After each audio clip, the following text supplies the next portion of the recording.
2년간 수고 많으셨고요. 오늘 예배는 2023년 마지막 수요 예배입니다. 앞으로 1년 뒤에 수요 예배가 있습니다. 1년 뒤에. 예. 오늘은 여전사 마리아라는 제목으로 말씀을 나누겠습니다. 누가복음 성경책 좀 보시면 좋겠고요. 우리가 오늘 읽게 되는 마리아는 이제 구약으로 말하면 어떤 이름인 줄 아세요? 마리아의 구약식 이름은 미리암입니다. 미리암 하면 떠오르는 사람이 누구예요? 모세의 누나가 미리암이었죠. 미리암이 신약으로 넘으면 마리아가 됩니다. 마리아. 이 마리아에게 친척이 있었는데 36절에 보시면 누구였죠? 엘리사벳이라는 친척이 있습니다. 그죠? 친족이 있었는데 이 엘리사벳의 남편 누구일까요? 1장을 딱 보시면 1장에 8절에 보실까요? 누가복음 1장 8절에 보시면 세 글자 이름이 나오죠? 누구죠? 사가랴와 엘리사벳이 부부였습니다. 이 사가랴는 누구였습니까? 8절에 보시면 1장 8절에 보시면 제사장이라는 걸 알 수 있죠. 그죠? 그러니까 이 사가랴와 엘리사벳 사이에 아이가 없었는데 하나님이 아이를 주셨어요. 그 아이가 누가 될까요? 세례 요한이 되는 거죠. 이 세례 요한은 태중에 있을 때 어떻는가? 15절 보실까요? 15절. 세례 요한은 태중에 있을 때부터 이미 성령의 충만함이 있었어요. 그죠? 이 성령의 충만함이 있다는 것 자체가 하나님과의 그 관계를 이미 태중에서도 묘사를 하는데, 그러니까 오늘 본문에 보면 마리아를 만날 때 태중에 있던 세례 요한이 어떻게 돼요? 뛰잖아요. 그죠? 이게 이제 뭐죠? 서로 믿음 안에서의 반응인 거예요. 성령이 충만하다 보니까 태중으로부터 성령이 충만함이 있었습니다. 자, 그리고 이제 이 가정에 아기가 생겼고 6개월이 지난 어느 시점에 26절에 보시면 1장 26절에 보시면 여섯째 달에 천사 가브리엘이 이제 갈릴리 나사렛 동네에 처녀 마리아에게 갑니다. 그죠? 그래서 오늘 이 마리아가 수태고지를 받게 되죠. 네가 임신을 하게 된다. 근데 마리아가 어떻게 반응합니까? 나는 아직 남자를 알지 못하는데 어떻게 아기가 나한테 나올 수 있습니까? 라는, 우리 주보 보시면 제가 뭐 엄청 오랜 전 설교하는 것 같아도 2주 전에 했습니다. 일단 믿고 나갑니다 라는 거. 그죠? 여기 내용이 다 있습니다. 3분 설교 보시면 되겠고요. 그런데 마리아에게 뭐가 있었냐면 믿음이 있었어요. 38절에 보시면 뭐가 있습니까? 주의 여종이오니 말씀대로 내게 이루어지이다. 수납을 했어요. 믿음을. 이 상황을 이해되지 못하지만 이 상황을 수납을 한 거예요. 그리고 이어지는 본문이 39절이에요. 이때가 이제 우리 뒷장에 보시면 그 즈음에라는 뜻이에요. 이때. 그 즈음에 마리아가 자신의 몸에 변화가 있는 것을 자각하고 일정한 시간이 지난 뒤에 어디로 가냐면 엘리사벳을 만나러 유대로 갔다는 거예요. 유대로. 자, 여러분 지도를 보시면 항상 이제 예수님 당시에 이스라엘 땅이 3등분이 되어 있습니다. 그죠? 북쪽에 뭐가 있었습니까? 갈릴리 호수를 끼고 북부에 갈릴리 도가 있었고 중간에 사마리아 도가 있었고 여기 남쪽에 유대 도가 있었잖아요. 그러니까 유대도에서 제일 중요한 도시는 예루살렘. 왜 중요해요? 성전이 있으니까. 근데 지금 마리아는 어느 동네에 살았어요? 저 북쪽에 갈릴리 도의 나사렛이란 조그만 동네에 살았고 엘리사벳은 남쪽에 유대 땅에 살았던 거예요. 유대 땅. 그런데 오늘 본문 39절에 이렇게 시작하잖아요. 이때에 마리아가 일어나 빨리 산골로 가서 유대 한 동네에 이르러 이렇게 돼 있죠. 여러분 보시면 뭐 마리아가 임신한 상태에서 엘리사벳을 만나기 위해서 빨리 산골로 갔다. 유대 땅으로 유대의 한 동네로 갔다 하니까 뭐 되게 간단한 거리인 것 같죠. 근데 제가 방금 설명했잖아요. 이게 거리가 멀어요. 생각보다. 북쪽에서 그죠? 북쪽에서 출발해서 사마리아를 지나고 남쪽으로 오는 게 아니에요. 그죠? 사마리아 땅은 안 들어가요. 상종을 하지 않거든요. 그러니까 이걸 어떻게 표현할 수 있냐면 우리가 여기서 어떻게 할까요? 여기서 대구를 갈 때 그나마 좀 빨리 가는 방법은 뭐냐면 충청남도와 충청북도를 지나서 가면 돼요. 그죠? 근데 어떻게 가냐면 이 충청남도와 충청북도가 예를 들면 또 충남 출신들 뭐 이렇게 시험 받으시면 안 돼요. 사마리아 땅이라 생각을 해보세요. 그럼 안 가니까 어떻게 해요? 일부러 강원도로 해서 태백으로 해서 저렇게 가는 거예요. 그래서 중앙고속도로 타고 저기 안동을 지나서 대구 갔다 생각하시면 돼. 일부러 우회하는 거예요. 자, 나사렛에서 출발해서 요단강을 탁 지나서 요단강 강줄기를 따라 쭉 내려오다가 다시 요단강을 지나서 여리고라는 동네를 지나서 산행을 해가지고 1200m를 산행을 해서 유대 땅으로 오는 거예요. 굉장히 먼 거리예요. 그런데 마리아가 임신한 몸 상태로, 그죠? 마치 여행을 한 거예요. 여기 39절을 보시면 마리아가 뭐 일어났다, 빨리 산골로 갔다, 한 유대 동네에 이르렀다, 간단한 거 아니에요. 최소한 4, 5일의 일정이 굉장히 긴 거리예요. 그리고 40절에 보시면 사가라의 집에 들어가니까 당연히 그의 부인 엘리사벳이 있었겠죠. 서로 무난하게 됩니다.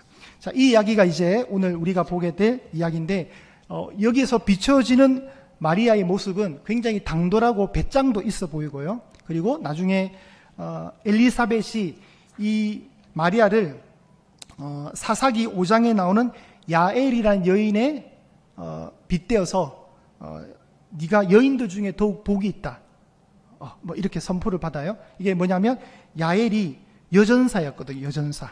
자, 나중에 제가 알려드리겠습니다. 다시 첫 번째 페이지 우리가 오셨을 때 첫 번째 이렇게 글이 나오잖아요. 하나님의 역사는 정확하게 성취된다. 시간, 장소, 사람 그 어떠한 환경도 하나님이 원하시는 뜻을 막을 수 없다. 자, 천사 가브리엘은 세례 요한이 잉태된 지 6개월 되었을 때 갈릴리 나사렛으로 마리아를 찾아갔다. 그리고 다윗의 자손 요셉과 약혼한 아직 처녀인 마리아를 방문했다. 수천 년 전부터 계획된 하나님의 섭리와 놀라운 구원의 역사가 정확하게 한 시기, 한 장소, 한 사람을 향했다. 그러면 하나님의 수천 년 전에 하나님의 섭리, 놀라운 구원의 역사가 뭐였냐면 창세기 3장 15절을 잊으시면 안 돼요. 우리 비택자분들 창세기 3장 15절 뭐예요? 쉬운 문제 나옵니다. 네, 창세기 3장 15절 찾아볼게요, 여러분. 이거는 이제 우리가 기독교 상식으로 아셔야 됩니다. 창세기 유명한 중요한 구절들이 많지만 특히 우리가 집중해서 기억을 잘 하셨으면 좋겠다는 생각이 드는 게 창세기 3장 15절이에요. 자, 창세기 3장 15절. 자, 우리 합독해 보실게요. 시작. 내가 너로 여자와 원수가 되게 하고 내 후손도 여자의 후손과 원수가 되게 하리니 여자의 후손은 내 머리를 상하게 할 것이요 너는 그의 발꿈치를 상하게 할 것이니라 하시고. 자, 범죄한 아담 부부를 하나님이 책망하는 과정에서 뱀과의 대화 속에 이 말이 나오는 거예요. 이 유명한 말이. 하나님이 이제 최초의 구원 계획을 여기서 설립을 하십니다. 뱀에 의해서 유혹받아 무너진, 죄가 들어와서 죄로 말미암아 타락된 이 에덴 동산을 하나님이 다시 새 에덴 동산을 계획하시는 거예요. 자, 내가 너로, 하나님이 너 뱀이에요, 사탄이에요. 너로 여자와 어떻게 한다고요? 원수가 되게 하고 너의 후손도 여자의 후손과 원수가 되게 할 것이다. 그러니까 이 역사라는 것은요, 여자의 후손과 뱀의 후손의 대결 구도가 있는 거예요.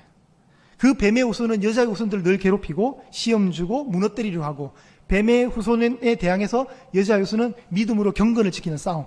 이게 이 세상의 지금의 우리의 영적 세계의 영역이에요. 이게 실제로.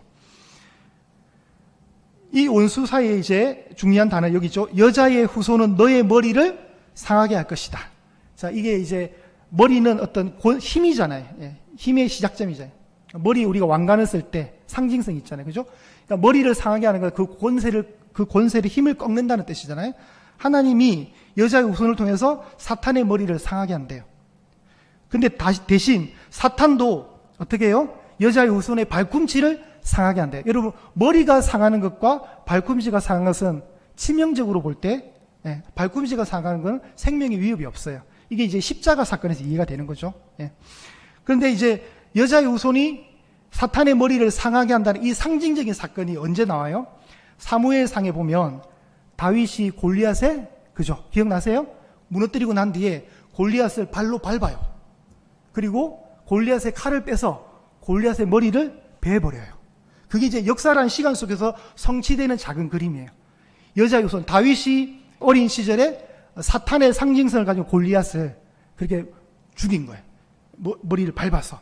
이제 창세기 3장 15절을 일부 성취하는 거예요. 그런데 이제 이게 신약으로 오면 예수 그리스도를 통해서 완벽하게 성취되는 거예요.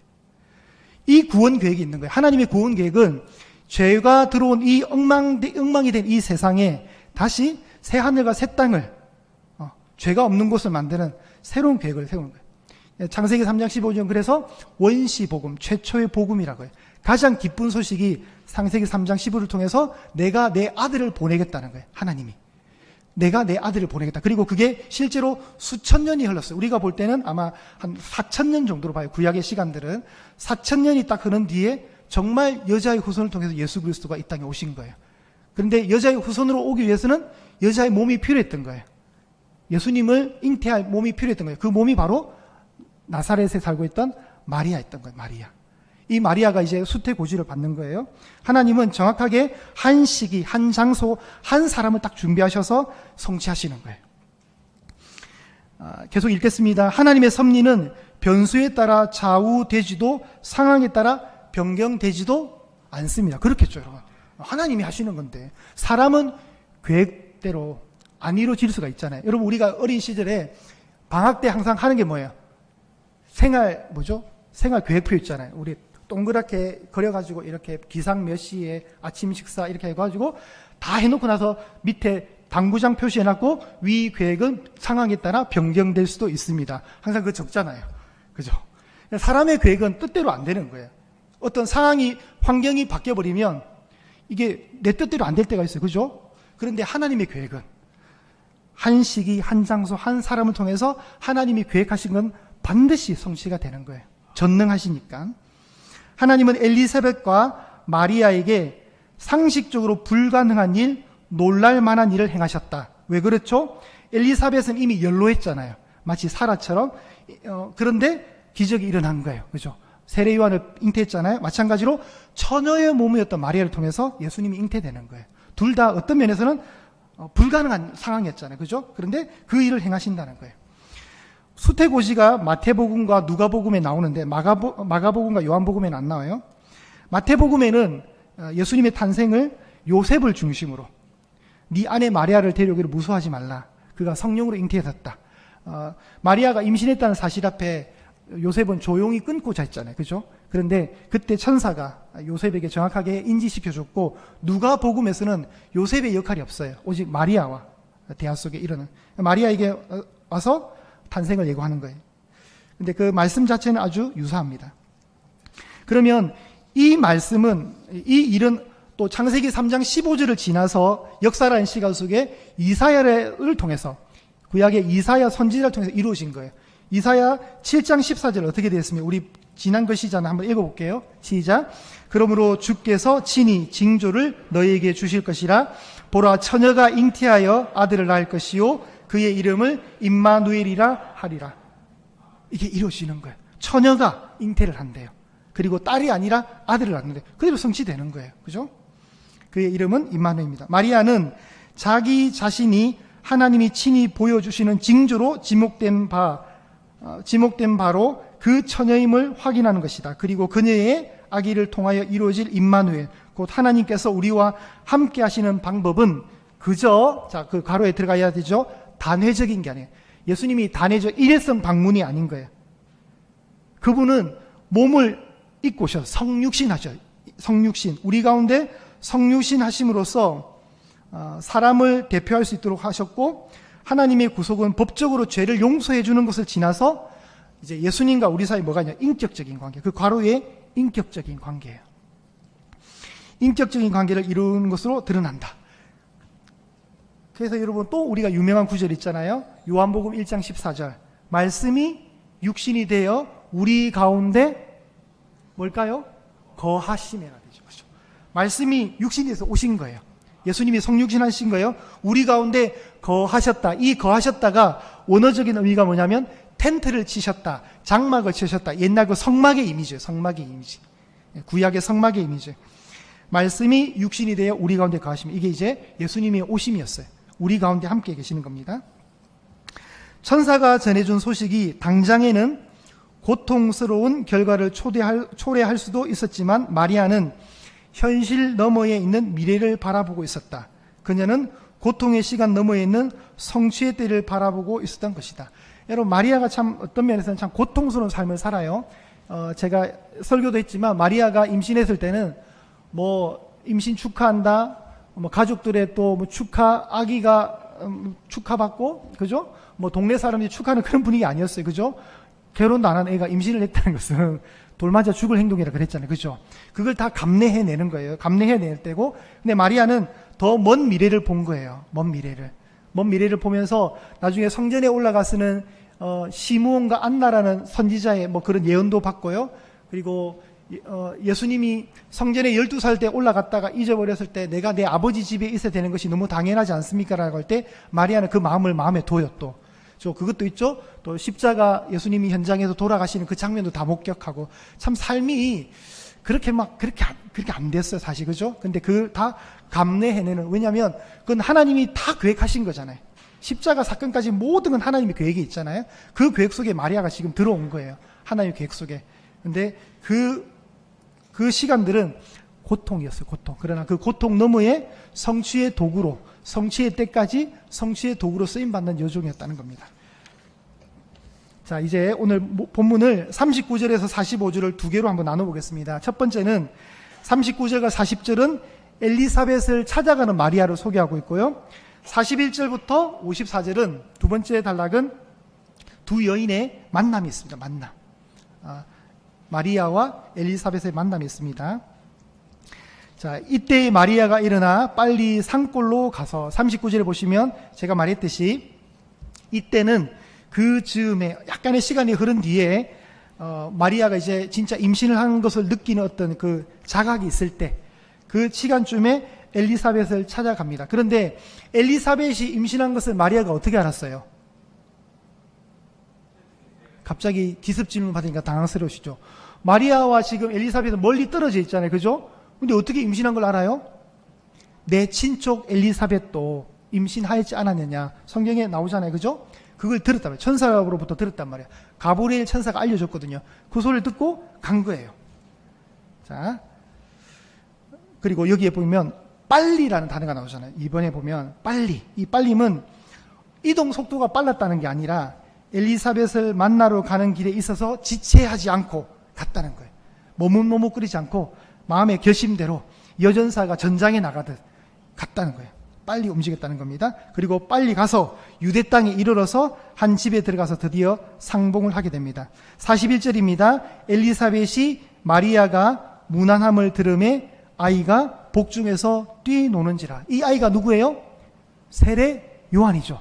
마리아를 본 순간 세례 요한이 이 태중에서 뛰었다는 거예요. 자, 두 여인의 만남은 드라마틱하다. 마리아가 찾아온 소리를 들을 때 엘리사벳의 태중에 있는 아기가 뛰놀았다. 처음 듣는 목소리의 주인공이 누구인지를 태아가 어떻게 알아챘을까? 사가랴에게 전해진 예언대로 요한은 어떻게 해요? 모태로부터 뭘 입었다고요? 성령의 충만함을 받았습니다. 요한은 태중에서부터 메시아의 오심을 감지했고 의도적인 반응을 보였다. 요한의 움직임을 표현하는 단어가 뛰놀다이다. 여러분, 뛰놀았죠. 여러분, 이 뛰놀다가 그냥 뛰놀았구나가 아니라 어느 정도의 모습이냐면 기뻐서 껑충껑충 뛰어노는 모습을 연상하는 단어예요. 이 단어는 여러분 구약을 지나서 신약 성경에 단 2번 나왔어요. 그러니까 이런 단어를 잘 봐야 돼요. 다른 표현도 쓸 수 있는데 뛰놀았다는 이 단어를 신약 성경에 누가복음 6장에 한 번 더 노출하고 이 단어를 노출하지 않아요. 그러니까 이 단어는 굉장히 극적인 편이에요. 자, 누가복음 6장을 한번 볼게요. 여러분 한번 찾아보실까요? 바로 뒷동네니까 누가복음 6장 22절부터 먼저 보겠습니다. 22절. 마태복음에서는 산상순의 8가지의 복, 8복을 얘기하지만 누가복음에는 4개의 복, 4복을 얘기하거든요. 그때 어떤 게 있냐면 22절 보세요. 22절. 인자로 말미암아 사람들이 너희를 어떻게 한다고요? 미워하며 멀리하고 욕하고 너희의 이름을 악하다 하여 버릴 때에, 와, 이게 세상이 여러분을 그렇게 대한다는 거예요. 그럴 때 그게 뭐라고요? 복되도라는 거예요. 복이 있다는 거예요. 그때 너희들이 어떻게 하라고요? 그날에 23절에 기뻐하고 어떻게 하라고요? 뛰놀라. 이 뛰놀라 이 단어가 아까 세례 요한이 태중에서 뛰놀았던 그 단어인 거예요. 그러면 공통점이 있죠. 뭐가 있을까요? 세례 요한의 사명도, 예수님의 사명도 이 세상에서는 밝음이 아니었어요. 그죠?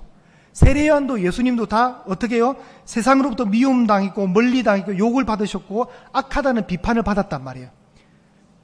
그 두 분의 삶이 다 그랬어요. 그죠? 그럴 때 그 상태를 성경은 역설적이게도 복이 있다는 거예요. 그러니까 그날이 어떻게 하고요? 기뻐하면서 뛰놀래요. 참 말이 안 되는 얘기죠. 그죠? 좋은 소식이 있고 좋을 때 뛰노는 거지. 이건 완전히 지금 반대로 가는 거잖아요.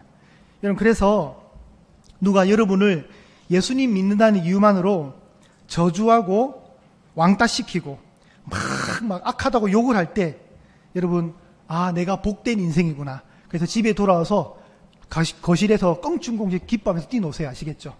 네, 성경은 그걸 그렇게 가르치는 거예요. 하나님, 내 인생, 내 팔자 이 모양입니다. 이런 막 눈물, 닥치슈 갖다 놓고 울지 마시고, 그때는 어떻게 하라고요? 너 정말 이런 표현 참 죄송합니다만 미친 놈처럼 막 좋아하는 거예요. 진짜. 정신 나간 사람처럼. 근데 그게 성경이 말하는 역설의 복인 거예요. 근데 원인이 뭐예요?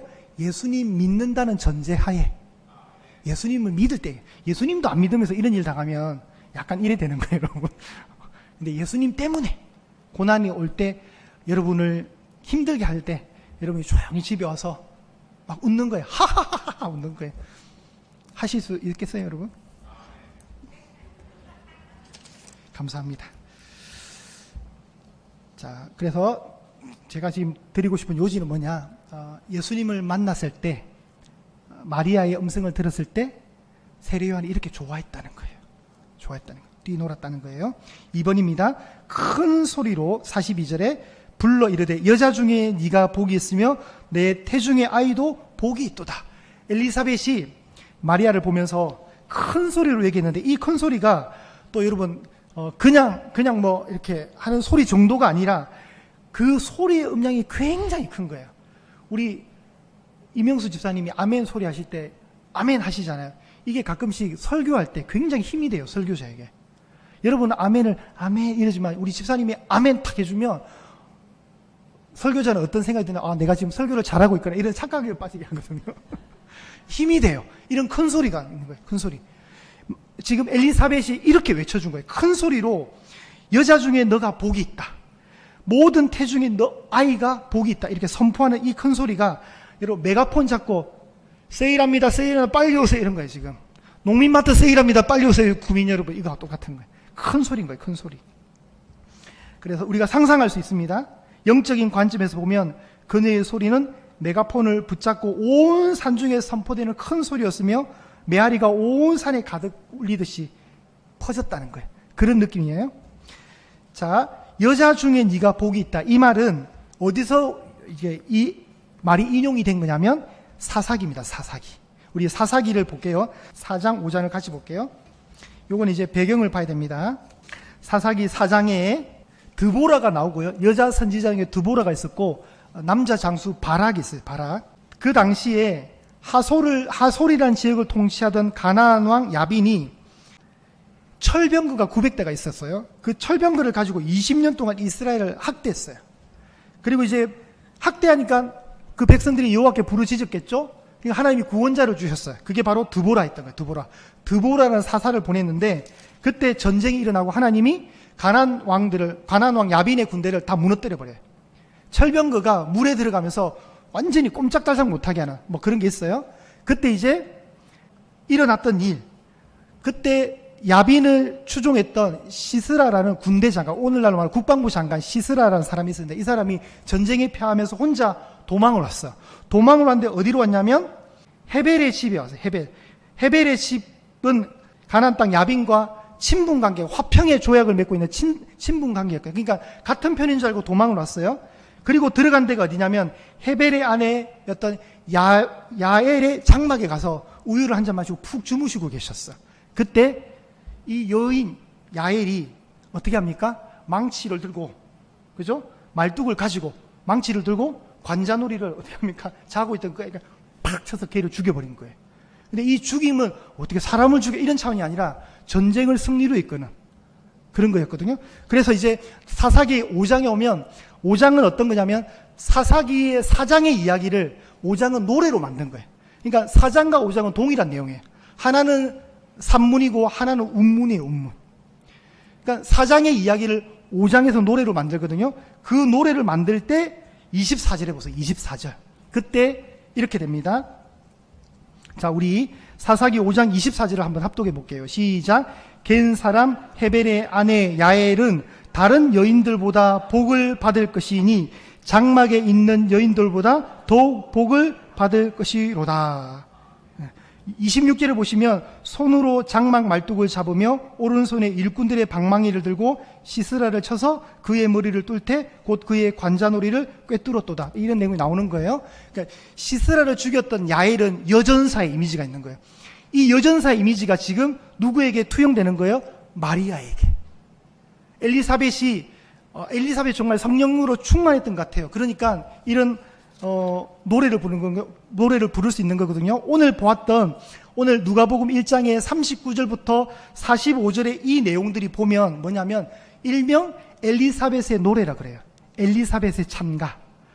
그러니까 엘리사벳이 굉장히 지금 성령의 충만을 가지고 마치 예언하듯이 이 마리아, 임신한 마리아에게 이런 축복을 하는 거예요. 축복을. 네가 그 어떤 여인들보다도 복이 있다. 근데 엘리사벳이 툭 던진 이 말은 구약의 이 말을 인용해서 성취시키는 거예요. 그러니까 마리아는 구약의 여전사였던 야일의 이미지를 그대로 가져와서 여전사 마리아의 모습으로 투영이 되는 겁니다. 자, 이제 가로 3번에 보시면 45절입니다. 주께서 하신 말씀이 반드시 이루어지리라고 믿은 그 여자에게 복이 있도다.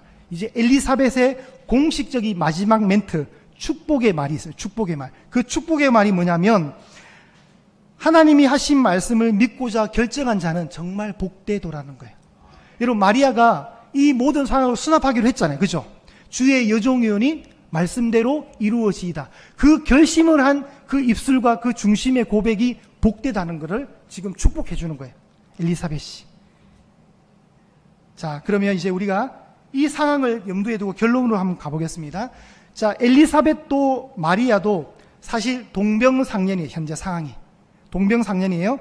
마리아와 엘리사벳은 친척 관계였죠. 비슷한 처지에 있었습니다. 마리아는 몇 달 먼저 임신한 엘리사벳에게 일종의 동병상련을 느꼈을 겁니다. 왜냐하면 갑작스럽고 비상식적인 임신으로 굉장히 혼란스러웠을 마리아에게 엘리사벳만큼 큰 힘이 될 수 있는 사람은 없었어요. 여러분, 우리가 어떤 일에 마음이 아플 때 누가 와서 위로를 해주면 제일 크게 위로를 받아요? 같은 아픔을 겪는 사람이 와서 손 한 번 잡아줘도 그 마음이 통해요. 네. 올해 수능을 쳤는데 시험을 못 쳤어요. 그 못 쳤을 때 굉장히 위로를 해줄 수 있는 사람이 누구예요? 부모님이 아니에요. 나도 시험 못 쳤어라고 같이 아픔을 하는 사람이 가장 큰 위로를 줄 수 있는 거예요. 그래서일까 마리아는 임신한 몸으로 유대 산골의 한 성읍으로 빨리 갔던 겁니다. 유대 산골의 한 집에서 그들이 조우했을 때 두 여인과 태중의 두 아이까지 네 사람이잖아요. 그죠? 맞죠? 네. 아직 나오진 않았지만 뱃속에 두 아이가 있으니까. 그죠? 태중에 있던 네 사람까지 극적인 기쁨이 나눠지는 거예요. 그러니까 이 기쁨 뒤에 여러분 이제 오늘 본문에 보시면 39절에서 우리 본문이 시작됐잖아요. 39절에서 45절까지 왔죠. 오늘 성경책을 한번 다시 보실까요? 성경책을 딱 펴보세요. 그럼 뒤에 뭐가 있느냐? 뒤에 뭐가 있냐면 마리아가 노래를 불러요. 찬양을 해요. 이게 일명 마리아의 찬가라고 합니다. 마리아의 찬가. 46절 보셨어요? 어떻게 나옵니까? 마리아가 이르되 내 영혼이 주를 찬양하며 내 마음이 하나님 내 구주를 기뻐하였으면 그의 여종의 비천함을 돌보셨습니다. 보라 이제 후로는 만세의 나를 복이 있다 일컬으리로다. 뭐 이런 말을 하는데 와 이런 글들을 보면 마리아가 굉장히 똑똑해요. 그리고 시편을 굉장히 많이 알았던 것 같아요. 그리고 여기 마리아의 찬가를 분석을 해보면 구약을 굉장히 많이 꿰뚫고 있어요. 그러니까 마리아가 신앙생활 참 잘한 거예요. 잘한 거고 말씀도 많이 알았던 여인이라는 걸 알 수 있어요. 그러니까 이런 아름다운 고백을 할 수 있는 거예요. 원인은 뭐냐면 다 성령이 충만한 거예요. 성령이 충만하다 보니까 이 일이 가능한 거예요. 자, 성령은 우리의 감정까지도 움직이셔서 전인격적인 예배와 교제를 이루신다. 자, 그럼 이제 오늘 우리에게 뭐가 있느냐? 우리에게 옆에 동력자가 있다는 거예요. 우리가 왜 예양교회라는 한 몸을 이루는 공동체로 구성이 되었느냐? 서로 위로해주고 서로 세워주고 서로 합하여 한 몸을 건강하게 이루어가라는 뜻이겠죠. 하나님의 자녀들이 함께하는 자리는 믿음 안에서 서로를 축복하고 위로하는 믿음의 공동체가 된다. 또한 각자가 체험한 하나님 있잖아요. 그죠? 각자가 은혜 받은 그 하나님, 우리에게 역사하셨던 그 하나님의 은혜를 함께 고백하고 나누면서 찬양하고 예배할 때 그건 찬양의 공동체가 될 수 있는 거예요. 그 안에서 우리가 하나님 나라를 간접적으로 체험하는 거예요. 여러분, 천국은 우리가 죽어서 가는 것도 천국이지만 교회 안에서 천국의 모습을 우리가 볼 수 있어요. 얼마든지. 그렇잖아요. 그래야 재밌잖아요. 맨날 싸우고 막 머리채 잡고 뜯으면은 그건 지옥이에요. 지옥. 지옥 가야 지옥이 아니라 그게 지옥이라니까요. 그죠? 근데 교회 오면 너무 좋고 그냥 왜 왔냐 물어보면 그냥 왔다 그러고 그냥 왔다 그러고 좋은 거예요. 오늘도 우리 최순욱 집사님이 또 막 이만한 유자차 맞죠? 유자 그 병 큰 3개를 얼마 전에도 갖고 오셨는데 교육자들 드시라고 또 교회 오시는 우리 성도님들 태워주라고 그걸 또 들고 오셨어요. 참 좋았어요. 그런 거 있잖아요. 그러니까 여러분이 막 좋으신가 그런 거예요. 그렇게 섬기고 그러잖아요. 그래, 이 말은 뭐냐면 교회에 자주 오시라는 거예요. 제가 유자차 태워드리니까 자주 오시라는 거예요. 자주 와서 가끔씩 여러분 좀 춥기는 하지만 본당에 좀 혼자 올라오셔가지고 기도도 좀 하고 가시고, 그죠? 안 얼어 죽을 정도만 기도하시고 가시면 돼요. 여러분. 제가 올라가면 너무 추워요. 막 주중에 올라오면 진짜 추워요. 그렇지만 또 그렇게 기도도 좀 하고 가고 좋잖아요, 여러분. 그런 경험들이 서로 존중하고 축복하고 위로하다 보면 그게 이제 천국인 거예요. 그게 하나님 나라인 거예요. 하나님 나라. 그래서 예수님도 하나님 나라는 여기 있다 저기 있다가 아니라 하나님 나라는 너희 가운데 있다 그러잖아요. 하나님의 통치가 있는 곳이 하나님 나라인 거예요. 우리가 하나님 백성이고 하나님의 통치를 받잖아요. 그럼 하나님 나라인 거예요. 그 모습을 이루어가는 겁니다. 자, 엘리사벳과 마리아가 서로 격려하고 서로 축복하고 서로 위로해 주면서 이 시간들을 함께 한 거예요. 그렇게 하면서 이제 석 달이 지난 뒤에 56절에 보시면 마리아는 집으로 돌아갔습니다. 그러니까 6개월이니까 한 9달 정도 거의 산딸이 다가왔죠. 엘리사벳의 산딸이 다가올 때쯤에 마리아는 다시 불룩한 배를 그죠? 또 가지고 고향 나사렛으로 다시 돌아오는 거예요. 그 과정들이 누가복음 1장에 소개가 되어 있는 겁니다. 여전사 마리아였어요. 이 마리아가 하는 행동들은 되게 당돌하기도 하고 씩씩하기도 하고 뒤에 일어날 많은 위험들, 비난들, 조롱들 다 감수해낼 그 모든 걸 다 끌어안고 마치 여전사듯이 야엘이 그랬듯이 그렇게 하는 거예요. 마리아의 그 삶이 오늘 잘 비춰주고 있습니다. 이 말씀 속에서 하나님이 어떻게 예수님을 보내시기 위해서 이런 계획들을 쫙 하셨는가를 봐야 되고 그 속에서 성도인 우리는 서로 기대할 수 있고 서로 나눌 수 있고 의지할 수 있다는 것. 그래서 오늘 이후로 우리 성도님들 옆에 앉는 성도님들 딱 보시면 항상 그 마음으로 축복하십시오. 제 곁에 앉아주셔서 감사합니다. 너무 감사해서 조만간 식사를 한번 대접하겠습니다. 이런 마음이잖아요. 아시겠죠? 제 옆에 앉아주셔서 감사합니다. 너무 감사해서 조만간 제가 내년이 오기 전에 식사를 한번 대접하겠습니다. 이런 마음으로 사시는 거예요.